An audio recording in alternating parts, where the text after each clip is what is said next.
الحمد للہ الذی یحب ویرضا والصلاة والسلام علی سیدنا و مولانا محمد النبی المرتضی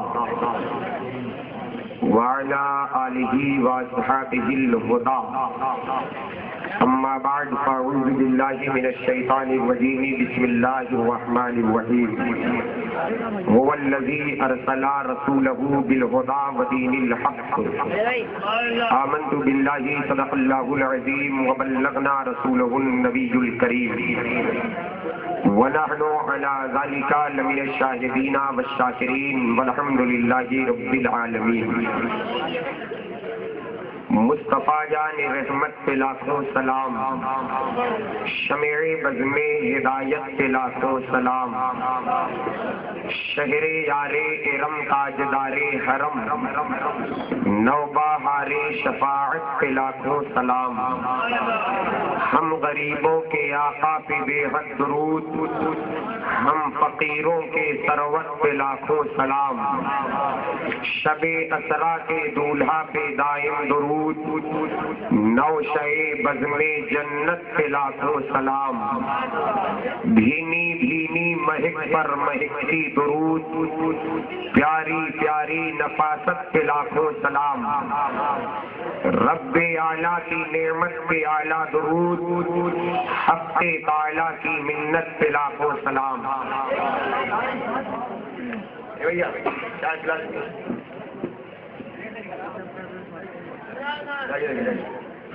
چلو ہم بیٹھ جائیں یا آپ بیٹھ جائیں؟ نہیں ہم بیٹھ جائیں، کن کو بیٹھا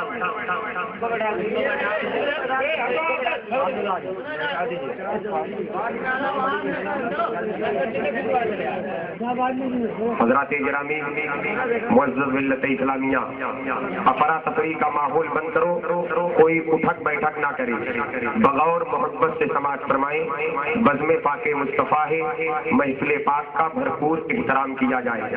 حضرات گرامی، یہ محفل پاک ادب و احترام والی محفل ہے، لہذا محفل پاک کی حرمت کو پائمال نہ کیجیے۔ علماء کرام، شعراء کرام آئیں تو محبت سے ان کی گفتگو کو مداحان مصطفیٰ کے نعت و منقبت کے اشعار کو سماعت فرمائیں۔ حضرات گرامی، ممبر پاک پر تشریف فرما نقیب اجلاس شاعر اہل سنت جناب قاری رئیس احمد صاحب نوری کی رقابت سے ہم اور آپ لطف اندوز ہو رہے ہیں، اور مجھ سے قبل شہنشاہ ترنم شاعر اہل سنت مداح شفیع محشر جناب اسد اقبال صاحب قبلہ سے بڑے پیارے انداز میں کوثر و تسنیم میں دھلی دھلائی شاعری سے ہم لوگ لطف اندوز ہوئے۔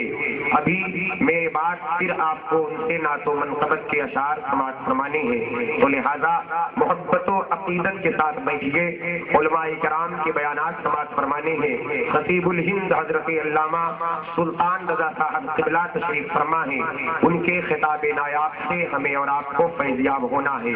حضرات گرامی، کچھ کہنے اور سننے سے قبل انتہائی ادب و احترام کے ساتھ حضور سرور کائنات، کونین کے مالک و مختار، فخر موجودات، سیدی ابرار و اخیار، آفتاب رسالت، ماہتاب نبوت، کونین کی زینت، غم گسار امت، صاحب شریعت، مالک جنت، محسن انسانیت، صبح کائنات کے شمس الضحیٰ، شام کائنات کے بدر الدجا، محمد عربی روح فدا، احمد مجتبی، محمد مصطفیٰ صلی اللہ تعالی علیہ وسلم کی مقدس بارگاہ میں درود پاک کا ہدیہ پیش کریں۔ بآواز بلند پڑھیے اللہم صلی علی مولانا محمد معدن الجود والکرم وآلہ وآصحابہ وبارک وسلم۔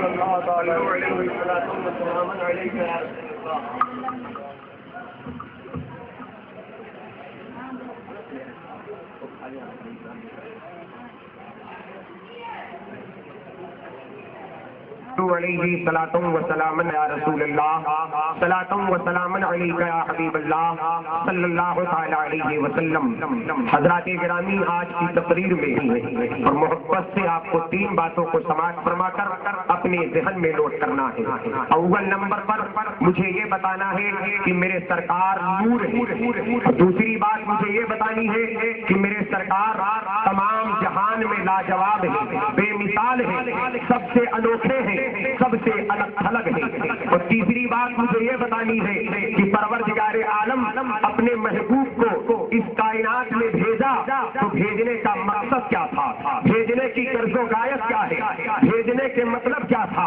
حضرات گرامی، اس سے قبل ایک بار اور درود پاک پڑھیے، اللہم صلی علی سیدنا نبینا مولانا محمد معدن الجود والکرم وآلہ وآصحابہ وبارک وسلم، صلو علیہ صلاۃ و سلام علیک یا رسول اللہ، صلاۃ و سلام علیک یا حبیب اللہ صلی اللہ تعالی علیہ وسلم۔ درود پاک جب پڑھنے کو کہا جاوے تو خاموش نہیں بیٹھنا چاہیے، بلکہ محبت سے درود پڑھنا چاہیے۔ درود پاک کے تعلق سے حدیث پاک میں بڑی فضیلتیں آئی ہیں، جن میں سے میں صرف ایک روایت بیان کرتا ہوں۔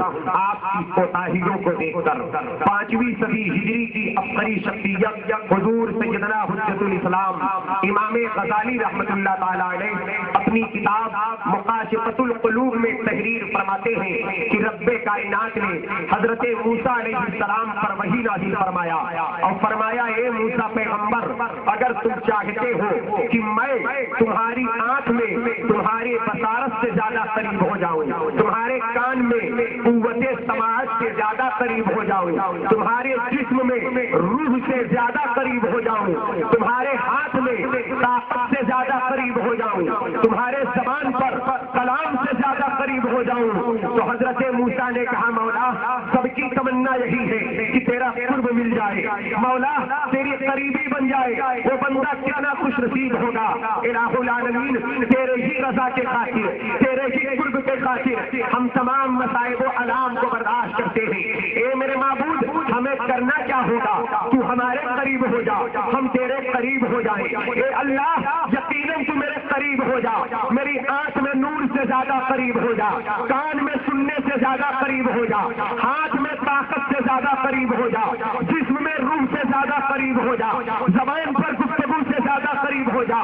تو مشیت نے آواز دی، اے موسیٰ پیغمبر، یقیناً میں تمہارے بہت قریب ہو جاؤں گا، یہاں تک کہ روح سے زیادہ قریب ہو جاؤں گا، کلام سے زیادہ قریب ہو جاؤں گا، کان میں سماعت سے زیادہ قریب ہو جاؤں گا۔ تو یہ قریب ہونے کا صرف ایک راستہ ہے، اور وہ راستہ یہ ہے کہ تم میرے محبوب پر کثرت سے درود پڑھا کرو۔ تو حضرات گرامی، پتہ کیا چلا کہ درود پاک ایک ایسا وظیفہ ہے کہ رب کی قربت کا ذریعہ ہے۔ درود پاک انسان کے ایمان کی حفاظت کا ذریعہ ہے۔ درود پاک جلوت و خلوت میں درود پڑھو، مکان و دکان میں برکت چاہتے ہو تو درود پڑھو، ایمان میں نکھار چاہتے ہو تو درود پڑھو، سینہ کے سینہ کو دور کرنا چاہتے ہو تو درود پڑھو، اس دل کو نور مصطفیٰ سے معمور کرنا چاہتے ہو تو درود پڑھو، قبر میں کو نور چاہتے ہو تو درود پڑھو۔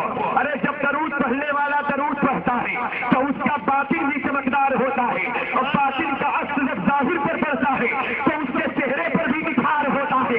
اسی لیے درود پاک کے پڑھنے کی فضائل بیان فرما رہے ہیں ہمارے اور آپ کے امام اعلیٰ حضرت، ہمیں اور آپ کو پیغام دے رہے ہیں کہ سنی مسلمانوں، اپنے آقا پر درود پڑھا کرو، اور ایسے کہا کرو، کعبے سے درود پہنچا، تم پہ کرے لے درود، طیبہ کے شمس الضحیٰ تم پہ کرے لے درود، کام لے لیجیے تم کو جو راضی کرے، ٹھیک ہونا میں رضا تم پہ کروڑوں درود۔